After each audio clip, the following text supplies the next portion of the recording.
বসে পড়ুন, বসে বসে তাকবীর দিন, সকলে বসে বসে তাকবীর দিন, বসে বসে তাকবীর দিন। নারায়ে তাকবীর, নারায়ে তাকবীর, সিলসিলা হক ফুরফুরা চলে। একটু সব আগে আগে চলে আসুন, সবাই একটু বসুন বসুন।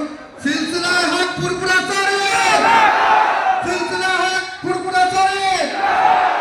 আমাদের সবার প্রাণপ্রিয় ভাই আব্বাস সিদ্দিকী ভাইজান, আমাদের সবার প্রাণপ্রিয় ভাই আব্বাস সিদ্দিকী ভাইজান, সিলসিলায়ে হক ফুরফুরা চলে। মুজাদ্দিদ জামান আবু বকর সিদ্দিক, ঈদে মিলাদুন নবী জলসা, কোয়েম্বাটোর বাঙালি যুব জলসা কমিটি। সকলে একটু বসুন প্লিজ, সকলে একটু বসুন, বসে বসে তাকবীর দিন প্লিজ, সকলে বসে বসে দিন একটু তাকবীর। ও ভাইজান সকলে একটু বসে বসে দিন তাকবীর প্লিজ, আপনাদের অনুরোধ করছি একটু বসে বসে দিন তাকবীর। নিশ্চয়ই ভাইজান আসবেন স্টেজের মধ্যে, আপনারা দেখতে পাচ্ছেন সামনাসামনি। আপনারা একটু বসুন, ভাইজান আসবেন, স্টেজে আসবেন, অবশ্যই আসবেন। ওনার জন্যই তো এই জলসা নাইবের আয়োজন করা হয়েছে, উনি বক্তব্য রাখবেন বলে। আপনারা দেখতে পাবেন অনেক ধৈর্য ধরেছেন আপনারা। আর কিছুক্ষণ বা সামথিং কিছুক্ষণ আপনারা একটু বসুন।